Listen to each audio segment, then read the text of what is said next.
Boa noite. Quero agradecer ao convite que muito carinhosamente me foi feito para fazer uma exposição dessa forma, vamos chamar assim, de moderna, né? É, Através do recurso da internet, e o que é proveitoso, sem dúvida, para que nós continuemos o trabalho da divulgação, que não importa o meio, não importa as tecnologias, vale muito a intenção, vale muito o compromisso da divulgação, que nós não podemos deixar de lado. Parabenizar essa Casa Espírita, o Centro Espírita Vila de Abrantes, pelos vários anos, né, de trabalho, de assistência a uma população muito grandiosa à sua volta, tanto física quanto espiritual. Isso é gratificante, pois é trabalho, é renovação, é aprendizado, é convívio nas diferenças, já que nós somos seres individuais, mas estamos juntos num projeto maior, assessorado e, diria assim, assinado embaixo pelo Cristo, que envolve a caridade, a ciência social e tantos outros movimentos importantíssimos. O estudo é um deles, e hoje o tema relacionado com atitude mental na vida diária é um tema rico e atualíssimo. Nós estamos vivendo dias complexos, com grandes mudanças de paradigma, de forma de agir, falar, transmitir, interagir, pensar, planejar. Isso nos está criando uma grande dinâmica de movimentação psíquica. Alguns estão, eu diria assim, assimilando com mais tranquilidade esse movimento da quarentena e outros movimentos, outros nem tanto. Então a mente fica aí sendo testada. A mente, como patrimônio do espírito, vive esse instante, esses momentos de teste, no confronto diário com expressões novas, né, de relacionamento com o mundo. A nossa vida diária realmente está transformada. Claro que já houveram outras pandemias, né, mais de 3 ou 4 ao longo da história da humanidade, e todas elas relevantes, com grandes significados de mudanças, o que para o espírito é têmpera, é aprimoramento, é engrandecimento, quando nós conseguimos enfrentar com dignidade, com serenidade, com a visão de profundidade que o Espiritismo nos ensinou. Sobretudo a visão de fé e de esperança, pois nós não podemos ceder a essa realidade que estamos passando, é uma necessidade mundial, ceder a estímulos que reduzam a nossa forma de encarar o mundo com fé e esperança. Afinal, a mensagem que nós aprendemos com Cristo, com o Evangelho, com grandes nomes da doutrina espírita, o Chico Xavier, Divaldo e tantos outros, é de enfrentamento, apesar das dificuldades e das adversidades. Eu costumo dizer que a vida é a arte do confronto, e quando nós confrontamos com a dor, com a angústia, com a depressão, com a falta, com a perda, como ocorre muito nesses momentos, nós vamos buscar os recursos, os subsídios, aquilo que aprendemos, aquilo que fixamos ao longo das décadas, a partir das lições do Cristo e de tantos outros representantes da humanidade que enfrentaram com galhardia e com honra e com dignidade seus momentos difíceis, de teste, de grandes enfrentamentos para a alma. Há uma história que eu vou buscar recontar para vocês, muito interessante, que vai ajudar a nos fazer refletir sobre a mente, né, as decisões da mente e a relação com o mundo diário. Havia um sujeito chamado Mário. Ele morava numa cidade no interior de São Paulo e era dono de algumas empresas, bem sucedido, família, filhos. Era um sujeito sereno, orava, tinha uma grande afinidade com a oração, a prece, a calma e o respeito na convivência com os seus funcionários. Certo dia amanhece e aquela rotina se faz, uma prece, toma seu café com a família, atende alguns telefonemas e segue para o trabalho, para uma de suas fábricas, uma de suas unidades de trabalho. Lá chegando, tem uma agenda muito cheia, reuniões, encontros com fornecedores, uma série de compromissos que envolvem pessoas da empresa e de fora dela. Ele, passando pela secretaria, ela lhe alerta, né, que há algumas coisas mais emergenciais. E ele lhe diz a ela que vamos com calma, o dia é longo e ele vai fazer o que for possível naquele dia, passo a passo. Ele vai cumprindo seus compromissos, atendendo pessoas da fábrica, pessoas simples, atendendo fornecedores, visitantes. E o dia se passa e ele vai agradecendo o final do dia por ter cumprido suas metas, seus compromissos previstos. Lá, no fim da tarde, ele passa no mercado, faz as pequenas compras e segue para sua casa. Faz uma refeição, uma higiene e segue para uma palestra com jovens empreendedores que querem entender, né, como vencer, como seguir na vida com desafios e ter sucesso. Em paralelo, em outro município, outra cidadezinha, há um sujeito chamado José. Ele está no fim do seu dia de trabalho, na verdade, angustiado, porque perderam o trabalho, perderam o ganha-pão. Já não tem esposa, a terceira desiste dele, por desavenças, algumas agressões. Ele bebia, se perturbava diante das dificuldades, diante da diversidade da vida e não conseguia uma estrutura interna para enfrentar.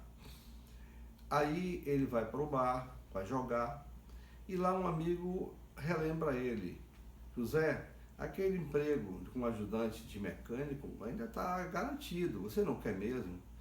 E ele disse que não, que perdeu o emprego, está frustrado, decepcionado, e que mecânica não interessa a ele não. Após beber um pouco, briga, desavença, ele é posto para fora do bar. Aquele amigo que gostava dele o acompanha, leva para casa e em casa consegue um banho, uma alimentação saudável e que ele repouse. Após um tempo dormindo, passa aquela fase da ressaca e ele desperta. O amigo então volta a conversar com ele sobre a vida, as dificuldades, as oportunidades, enfrentamento, e ele confessa que está desanimado, está abatido. Não tem filhos, não tem a esposa, a terceira foi embora. E o amigo então pergunta a ele: mas afinal, por que você acha que a vida lhe fez chegar onde você chegou? Você está no fundo do poço. E ele responde: o que me fez chegar até aqui foi minha família. Meu pai era um homem agressivo, bebia, era um homem que não dava assistência e nós temíamos ele. Minha mãe, dos maus tratos e das questões pessoais dela, ela adoece e desencarna, morre. O amigo então disse: mas sim, mas muita gente passa por isso. Ele disse: pois é, mas eu me revoltei e saí de casa, ainda jovem. Eu tinha um irmão gêmeo, ele também saiu de casa, não sei para onde, ele escolheu o caminho dele, ele escolheu o meu. Ele deve estar penando como eu estou penando aqui também. Bom, voltando ao ambiente da palestra com os jovens, está lá o Mário fazendo seu trabalho de explicações, mostrando que tem que ter objetividade, tem que ter sacrifício, determinação, tem que orar se necessário, ter fé e perseguir os sonhos, perseguir os objetivos, né, sem dar espaço para o desânimo, para o abatimento ou para a depressão. Os jovens aprendem, bebem naquela fonte, ficam muito felizes. E um jovem então pergunta ao professor: professor, chamando ele de professor, porque ele na hora estava instruindo os alunos, disse: o que lhe fez afinal chegar no topo? Onde você chegou? Você é um bem-sucedido, tem mais de 3 empresas, vários funcionários. O que afinal lhe fez chegar até aqui? E o Mário responde: a minha família. Porque eu tive um pai que bebia, não dava atenção à família, era agressivo, tratava mal a mim, meu irmão. um irmão gêmeo. Minha mãe adoeceu, desgastada pelas relações ruins com meu pai, o desrespeito, enfim, e morre. Eu resolvi sair de casa no mesmo dia de meu irmão. Ele tomou um rumo, eu tomei outro. Não sei onde ele está. Espero que ele esteja bem. Naquele momento se revela que Mário e José são irmãos, são gêmeos. José optou pela revolta, pela inconformação, e se revoltou a ponto de beber, a ponto de perder emprego, não conseguia se fixar em empregos. Não aceitava qualquer novo desafio ou nova forma de trabalho. Queria se condicionar naquilo que interessava a ele, sem muita flexibilidade. Ele escolhia uma certa rigidez e uma certa fixação na dor do pai que o maltratou, da perda da mãe, da perda da relação com o irmão, que ele não sabia onde estava. Mário, por sua vez, decidiu, ao sair de casa, não mais aceitar passar por aquelas situações de privação do afeto, de falta de consideração e respeito, da falta da alimentação adequada, de uma vida minimamente digna, pois seu pai não tinha muitos recursos para lhe dar, também não parava em empregos. Quando nós vamos ver José, vemos que José repete o script do pai. Não parava em empregos, bebia, era agressivo com as mulheres. Tinha perdido 3 companhias já, 3 esposas, vamos chamar assim. E Mário estava ali fixado na sua vida, com um certo equilíbrio dentro do lar, apesar das dificuldades que todo lar traz, e enfrentando as adversidades, aceitando desafios novos, aceitando novidades, abrindo-se para o novo, com fé e esperança. Tratando bem seus funcionários, tinha da parte deles a resposta do progresso, da atitude, da criatividade. Eles tinham interesse no progresso da empresa e isso devolvia para o Mário em termos de lucros, de faturamentos. O Mário, antes de terminar o expediente, ele chamou os funcionários, chamou seus supervisores e disse: vocês conseguiram que nossas margens de lucro aumentassem. Eu vou distribuir esse lucro com vocês. Vocês vão ter um acréscimo de salário no próximo mês.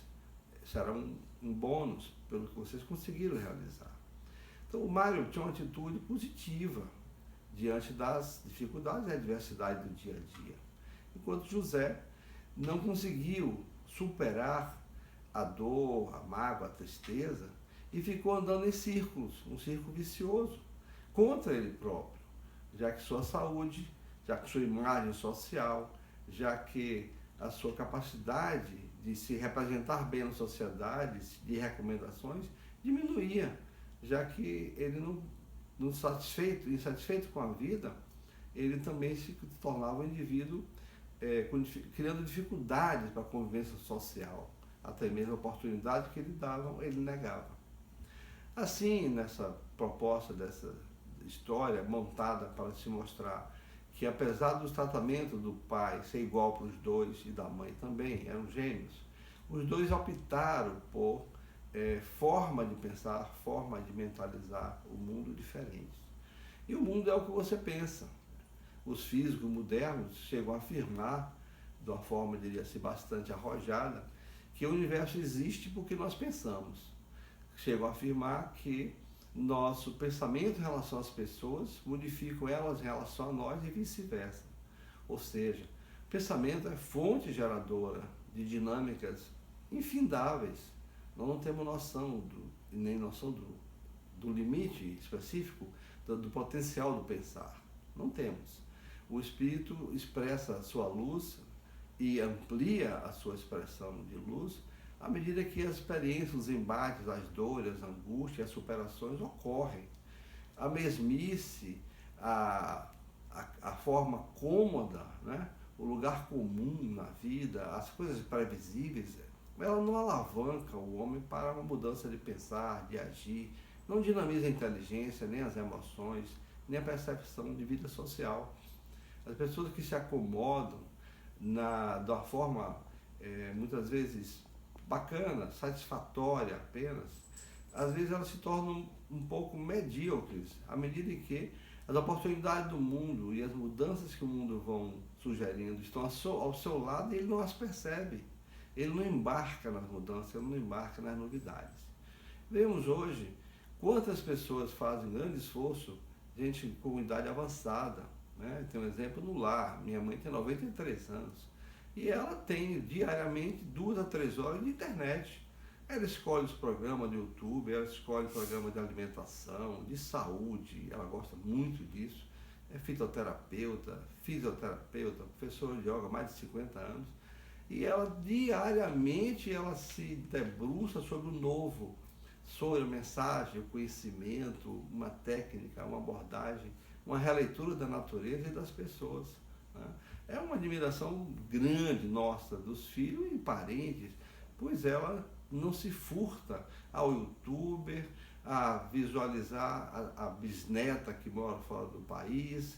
Então é uma pessoa entrosada com a realidade cotidiana, e a idade teoricamente não permitiria ou não favoreceria. Mas a alma, que é o espírito, né, quando está encarnado, no caso particular que nós temos ao nosso lado, ela não se limita à idade. A idade biológica não está limitando o espírito, nunca limitou. Assim como uma criança de 4 anos pode ser um virtuoso da poesia, da música ou da literatura, como Rui Barbosa, sabia os verbos transitivos e intransitivos, né? Com 5 anos de idade, né? Pode ser um Mozart, pode ser, como hoje, várias crianças, no Oriente, particularmente no Oriente, tocam piano divinamente. Alguns se formam em medicina com 10 anos de idade. Tem doutores em matemática nos Estados Unidos com 10 anos de idade. Então, isso mostra que o potencial do espírito supera as conveniências da idade cronológica, supera as conveniências da ordem social previsível, né? Mas, em verdade, o dizer que o fulano é normal e o outro não é normal, não. Todos são normais dentro de sua perspectiva espiritual. Todos são normais dentro do que já conquistaram como espírito. Uns avançaram um pouco mais, sacrificaram-se mais também, dedicaram-se mais. Outros menos, vai do ritmo de cada um. Há uma frase que diz assim: cada um sabe a dor e a delícia de ser o que é. Então, nós somos diferentes, almas individualizadas, seres inteligentes da criação, que trilhamos as várias vidas, cada um no seu ritmo próprio. Uns lamentando e sentindo-se magoados e vítimas, outros superando, sorrindo, transpondo riachos, pontes e obstáculos, né? Enfrentando a si mesmo através da sociedade. Porque quando nós estamos desafiados e conseguimos vencer, nós estamos vencendo a nós próprios através do estímulo da sociedade. O desafio da passar num curso ou num concurso, o desafio de uma nova técnica que se desenvolve na área científica, na área comercial, na área do ensino, né? O desafio de enfrentar uma doença, tantas são desafios sobre doenças que nós vencemos, e a mente sempre capitaneando essa possibilidade. O dia a dia pode ser amargo e azedo, como pode ser também pleno, alegre e suave, né? Eu lembro de Peixinho, André Luiz Peixinho, nosso querido Peixinho, Peixinho filho, né? E havia o Peixinho pai, o tio Peixe, assim chamado, também é uma figura de uma grande espiritualidade, alegria, né? Um grande enfrentamento do dia a dia. Os dois muito parecidos, nossa Leonora também, muito parecidos, espíritos afins, né? E Peixinho disse uma vez que decidiu ser um indivíduo realizado, puro e sem ter, vamos dizer assim, reclamações, sem enfrentar a tristeza. E ele disse: eu vou decidir a sair de casa todos os dias, enfrentar o que der e vier, sem reclamar. Eu vou me manter tranquilo e sereno, não importando quem relacione comigo. Se alguém me agrediu, eu não vou reagir. Se o carro tiver um problema, eu não vou questionar nem me zangar. Eu vou enfrentar tudo com calma. Eu vou continuar sereno e calmo. Eu tenho que ficar sereno e calmo sob qualquer circunstância. Assim era o projeto de Peixinho, que diz que saiu naquele primeiro dia, decidido a enfrentar a si mesmo, né? E logo depois ele tem um contratempo em relação a um troco no ônibus e ele já ficou meio apreensivo, saltou do ônibus, encontra alguém que ele sabia que era uma pessoa que gostava dele, mas assodava, vinha com querendo muita informação, e ele diz, puxa, a pessoa me sufoca. Já se ficou com as emoções um pouco diferentes, e lá adiante ele vai trabalhar e tem dificuldades aqui com um aparelho, com uma pessoa, com a marcação da consulta, e ele começa a perceber que ele muda as emoções, ele não consegue ser um robô para ficar o dia inteiro neutro, estabilizado, diante de qualquer estímulo, seja mecânico, seja interpessoal, seja psicológico, seja químico, a fome ou coisa desse tipo. E ele chega ao fim do dia e ele diz, olha, meu projeto está abortado. Eu já desisti de ser um homem perfeito, um homem puro, que não tem mágoas, que não tem tristeza, que não tem decepções. Eu tenho sim mágoas, eu tenho tristeza, eu tenho decepções, mas eu vou aprender a superá-las. Elas não vão me vencer, eu vou conviver com elas, mas elas não vão me vencer. E isso que serviu para ele serve para todos nós, né? Como enfrentar as diferentes pessoas que nós convivemos no dia a dia, sem que uma ou outra nos tire do chamado sério, né?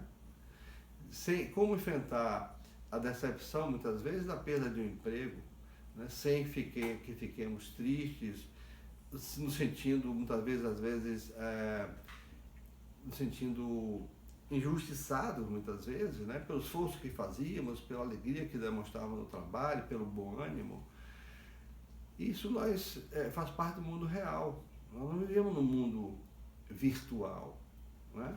Por mais que a tecnologia pareça que nós estamos nesse mundo, nós estamos no mundo real, das emoções, dos enfrentamentos internos, no mundo do teste contínuo e diário do que já aprendemos nas várias etapas reencarnatórias até aqui. Como estamos usando as experiências que já aprendemos no enfrentamento desse novo dia a dia? O dia a dia da pandemia, ele traz para muitos grandes frustrações. Gente que gosta do sol, da exposição, do ar, do vento, do passeio. Gente que gosta do diálogo, do abraço, da confraternização. E nós estamos sendo obrigados a rever esses conceitos, esses comportamentos, embora entendemos que isso tem um tempo, né? Está para surgir vacinações, etc. Embora são 7 milhões para vacinar, bilhões, né, na Terra, mas há que se encontrar um momento em que haja estabilidade, não tenhamos tanto receio disso, daquilo, embora os cuidados vão existir, de agora para diante, como uma conquista, né, de zelo pessoal maior do que talvez tivéssemos em média. Mas, ao mesmo tempo, muita gente está usando a atitude mental para rever conceitos, rever a leitura, ampliar seus conhecimentos, telefonar para uma pessoa amiga, conversar como você está, dar atenção a pessoas que às vezes você não falava há 6 meses ou 1 ano. Rever compromissos afetivos, né? Rever os conceitos em relação à família, ao comportamento, à relação do diálogo, a ouvir, a estimular, enfim. Essas necessidades vão surgindo e é preciso não nos rebelarmos contra elas, mas sim contornarmos. A água, o riacho, né? O rio, ele aprende a contornar. Mesmo aquela água que desce das grandes montanhas, filtrada entre a neve que dissolve, ela contorna as pedras, sejam pequenas ou grandes, até chegar um dia ao mar. E ela vai para um grande oceano, né? Enorme área, espaço, volume, ela se dilui ali, mas ela, de alguma maneira, contornou, ela enfrentou temperaturas diferentes, ela enfrentou obstáculos diferentes, ela ajudou a tirar sais minerais das rochas e pela sua capacidade de solvente, e ela está enriquecida quando chega no mar. Ela não é a mesma da origem, lá do alto da montanha. Então, essas adversidades que nós estamos enfrentando estão temperando nossa alma, nos fazendo ver diferentes pessoas, situações, modelo de relacionamento, uma leitura, uma forma de aprender, a tecnologia, o YouTube, enfim, várias maneiras de mostrar-se no mundo, diferente da rotina anterior, mas que só nos fazem ser mais dinâmicos, sermos mais inteligentes, enfrentarmos melhor a vida, porque essa é uma vida, essa é uma etapa, né? Tivemos várias, cada um sabe de si, se 5, 10 ou 15, não importa muito, mas cada um teve várias vidas. Ninguém aqui é Marinho de primeira viagem, nem livro de primeira edição. Ora, o que nós conquistamos emocionalmente, intelectualmente, psicologicamente, né, ao longo das várias vidas, é o esforço cotidiano pessoal. Foi o enfrentamento de uma família, de uma religião, da língua que tivemos, do sexo que tivemos, da época em que vivemos num local ou em outro, com características diferentes, geológicas, topográficas, climáticas. Tudo isso são elementos que temperam o espírito, temperam a alma, mas eu falo o espírito como ser que integra todo o conhecimento das várias vidas, né? A alma é essa vida, essa encarnação, é o espírito encarnado nessa vida. Então, essa integralidade do espírito é uma conquista que cada um de nós desenvolveu ao seu modo, claro, na vida de relação. A vida de relação é fundamental para que nos contrastes das relações interpessoais, uns nos tratando mais suaves, educadamente, respeitosamente, outros nem tanto, com mais agressividade, desconsideração, enfim, nós vamos aprendendo a conviver com esse jardim fantástico, né, que é o mundo, as pessoas, a sociedade. Várias flores de cores diferentes, perfume diferente, formato diferente. Assim é o mundo. Pessoas com características psicológicas, intelectuais, características sociais diferentes. Umas mais espiritualizadas, outras nem tanto. Umas mais gananciosas, outras nem tanto. Umas mais agressivas, outras nem tanto. Umas mais afetivas, poéticas, né? Acalentadoras, outras nem tanto. Então, não podemos imaginar que é o corpo que está decidindo a relação diária com o mundo. Não é meu cérebro que está decidindo como eu vou enfrentar a pandemia, ou vou enfrentar o grupo do trabalho A ou trabalho B, às vezes você tem mais de uma atividade profissional, ou o enfrentamento da sociedade como um todo. Não é o cérebro que decide isso. O cérebro coordena as injunções, né, as correlações neurológicas, neuroquímicas, mas as inferências emocionais é uma atitude, uma decisão do espírito.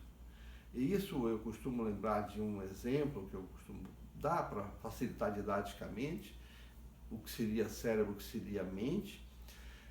Eu queria uma festa imaginária, né, um sujeito está aniversariando, e ele convidou as pessoas que ele gostava para a festa, entes queridos, né, com que ele compartilhou emoções, crescimento, afeto, enfim. E ele não convidou algumas pessoas porque não tinha muita afinidade, ele preferia que não estivesse na festa. Embora estivesse no trabalho, ele convivia. Eis que ele tem um filho de 2 aninhos, um garoto Peralta, que circula, procura ele periodicamente. E de repente ele veio adentrar na sala um amigo que ele convidou com um que ele não convidou. Ele tinha animosidades com esse amigo que ele não convidou. Ele não gostaria que ele estivesse ali. E ao vê-lo, ele fica triste, ele fica abatido, um pouquinho chateado, porque aquele amigo que ele convidou trouxe alguém não combinado. Ele tolera respeitosamente, fala, mas se tranca emocionalmente, né? Como diz no Evangelho segundo o Espiritismo, tem uma mensagem que fala assim: seu coração não bate junto ao inimigo como bate junto ao amigo. Né? Isso é bem lógico. Então o coração dele não batia junto ao filho de 2 aninhos como batia naquele momento junto ao indivíduo que ele tinha diferenças, ele não gostaria que estivesse ali. De repente, enquanto ele conversava com um e com o outro, ele não vê mais a pessoa que ele não convidou, está ali ao lado com alguém, ele não está vendo, mas ele tinha um problema. Nesse dia ele cortou o pé, o calcanhar, e ele está com um pé cortado, um curativo e alguma dor, né? Mas ele se controla, anda pouco, e quando de repente alguma coisa bate forte no curativo e a dor é grande. Dor é cérebro. O cérebro administrou a transmissão da dor numa velocidade de 9 metros por segundo, lá do pé até o cérebro, que decide o quê? Afaste o pé da fonte da dor. E ele instintivamente afasta o pé e instintivamente olha para a origem da dor, o originador, né? Ele não sabia o que era. Ele olha e é seu filho de 2 aninhos. Sem querer, bateu o pé no calcanhar do pai. E ele morre de amor por esse filho. Ele toma o filho nos braços, aquela tensão dissolve pelo afeto e ele já continua a conversa com os amigos com o filho no braço, normal. Vocês acham que ele reagiria com essa tranquilidade, essa amorabilidade, essa não reclamação, não tensão, se fosse o indivíduo que ele não gostava, o indivíduo que ele não convidou? Certamente que não. Talvez ele até agredisse essa pessoa que não convidou para a festa, né? Essa atitude, escolha, essa inferência é mente. Isso não é cérebro. Isso é o espírito que decidiu. É meu filho, eu amo ele e perdoo na mesma hora. É alguém que eu não gosto, é, entre aspas, o equivalente a um inimigo, eu vou reagir como se fosse um inimigo. Podia até pôr para fora da festa, gerando um grande caos na festa. Então, a vida é a série de decisões, uma série de reformas de decisões, inclusive, nós vamos amadurecendo e revendo decisões do passado, que o espírito é que vai redecidindo à medida que ele tem novas camadas de experiências acumuladas. Várias vidas, vários livros. E novas experiências são novas páginas. Então o livro da vida ele se amplia a cada encarnação. Cada encarnação é uma edição revisada e ampliada da outra encarnação. É como se reeditássemos um livro e a cada nova edição ele fosse ficando mais volumoso por ter mais experiência, mais informações, mais sabedoria. E aí, nós estamos, nesse momento, lembrando de uma pessoa, Elísio da Rocha Dória, que foi para mim uma referência muito forte no início da doutrina espírita. Esse senhor trabalhava no Banco Central e morava no Matatu. Eu morava perto. Eu pegava ônibus para ir para a escola, ainda na escola técnica, no Barbalho. E ele passava no ponto e chamava uma pessoa, chamava outra. Costumava me chamar. E quando eu me aproximava, ele dizia, eu vou passar pela Baixa do Sapateiro, eu vou passar pelas 7 Portas, quer carona? Eu dizia, quero. Eu ficava nas 7 Portas, subia a ladeira, uma terrível ladeira, e chegava ao Barbalho e ia para a minha escola. E quando entrava no carro, até antes de entrar, ele já dizia, eu sou espírita convicto, viva Jesus. Então esse mote, né, essa senha de referência aí, nunca esqueci. Isso foi em 1974. E ele, então, falava sobre espiritismo, falava sobre evangelho, sobre Jesus, etc. Até chegar na minha hora de sair, eu ouvia várias coisas interessantes. E sempre animado, sempre com a fé, uma alegria. Positiva, o pensamento dele é sempre positivo. Aí várias pessoas diferentes de um dia para o outro, ele ia chamando. Mais tarde, ele chega de manhã e eu encontro ele, ele me chama e quando eu entro no carro eu vejo um jovem com a mesma farda da escola técnica, era o filho dele. E vinha descobrir que estudava química na escola técnica e eu estudava edificações. Bom, ficamos amigos. Jovem, naquele momento, ele, depois de umas 2 caronas, ele me convida para frequentar um grupo de jovens. 1974, e nós começamos a frequentar o grupo da Fraternidade Leopoldo Machado, né? André Doria, o filho, o senhor Elísio Doria, o pai. E o pai, ele tinha uma energia muito própria, né? Uma capacidade de enfrentamento, uma dinâmica para alegrar as pessoas e motivar enorme. E nós íamos, dia de terça, entregar pão depois do Evangelho, na casa dele, em Montatu, às 21 horas, 21h10, nós saímos com café, pão, e na Sete Portas dávamos às pessoas, levávamos cobertor, ele conseguia, com doações, etc. E um ou outro nos atendia com carinho, às vezes acordava naquele momento, era uma refeição, um café quente, um pão, mas muitos eram agressivos, até tentavam bater em nós, enfim, não aceitavam, chutavam a comida. E nós enfrentávamos com maior tranquilidade, ele enfrentava, nós nos assustávamos, e ele não, ele voltava a abençoar aquele irmão, a pedir que ele tivesse paciência, que a vida teria superações, ele melhoraria. Então a palavra dele sempre era de elevação, de uma manhã melhor, de um amanhecer melhor. Isso permanentemente eu ouvi Doria até quando ele desencarna com 82 anos de idade. Um dia ele vai estar numa palestra na associação comercial e chega alguém lá na frente, ele gostava muito de palestra, muito culto, lia muito. Não entendi.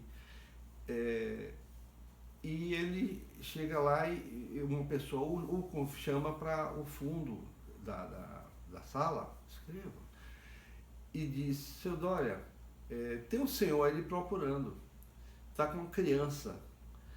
Ele então sai daquele momento da palestra, vai até o fundo, chovia muito, e havia um senhor já molhado, com a criancinha enrolada, febril, e diz a ele que estava numa farmácia ali perto e que uma pessoa chamada Raimundo pediu para falar com ele, né, o seu Doria, ali naquele prédio, que o seu Doria ajudaria. Ele não sabia quem era o seu Doria. Veio agradecer, ou veio pedir, né? Aí Doria, agora mesmo, voltou no carro e foi no pronto-socorro. Era uma rotina que ele fazia todos os dias. Ele acordava às 4 da manhã para meditar pela paz do mundo, 5 horas ele fazia evangelho no lar com os 11 filhos, 11.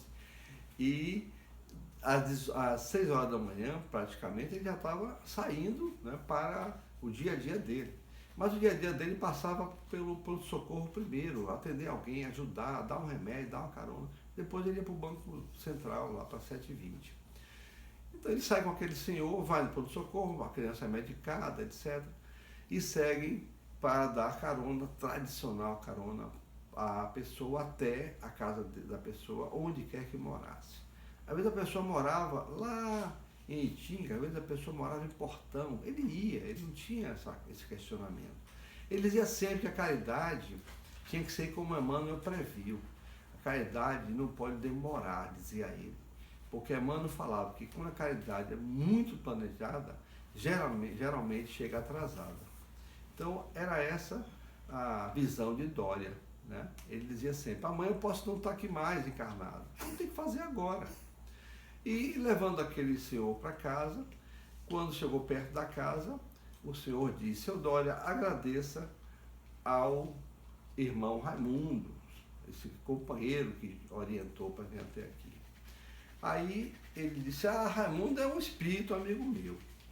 O sujeito não sabia que o seu Doria era médium e que tinha afinidade íntima com o espírito, né?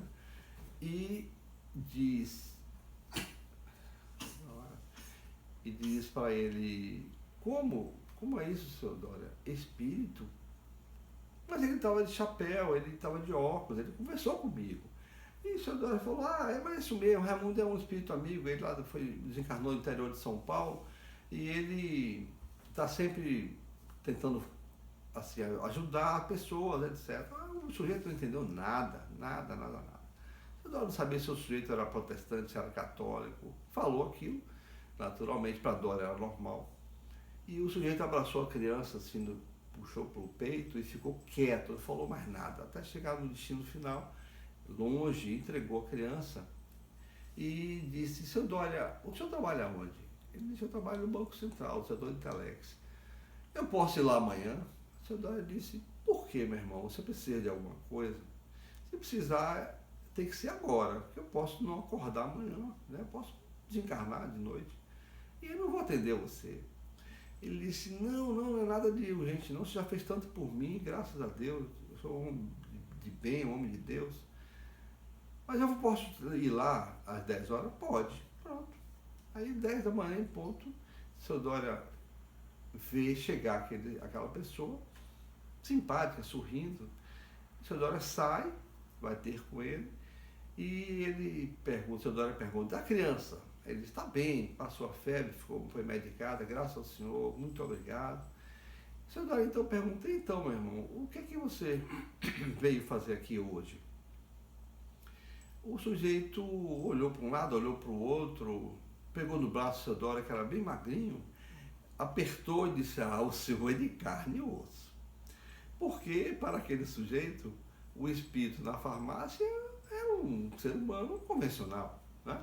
Ele não entendeu que era uma gênere, né? Um ser que está ali de passagem, né? Se compondo como uma estrutura humana convencional, mas é de passagem, não é permanente. E isso mostra alguns exemplos, né? A atitude mental de Dória é de permanente sentido da caridade, utilidade e imediatismo, no sentido de não burocratizar a caridade, não burocratizar a ajuda. Então ele estava assistindo a palestra dele, mas ele renuncia imediatamente para atender ao sujeito e priorizou a ajuda àquela criança, ele não conhecia aquele pai daquela criança, em detrimento da sua informação, do seu momento de prazer cultural, etc.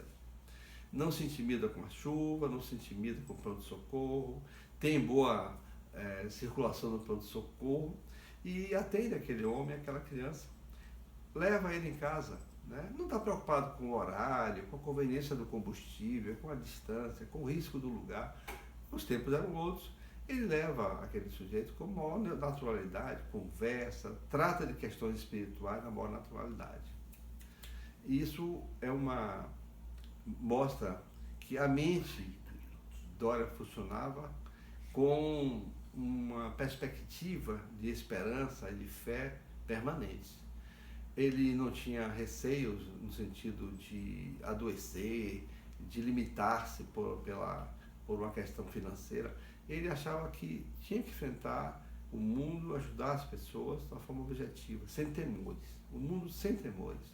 Era uma receita que Dória usava, que é a mesma receita que Leopoldo Machado também utilizava. Leopoldo Machado Barbosa, baiano, de cepa forte, de Andaíra, e ele tinha essa mesma atitude de enfrentamento do mundo, do movimento espírita, das questões de preconceito com o espiritismo, mas a mente dedicada à caridade, tinha um ginásio, um lar de crianças,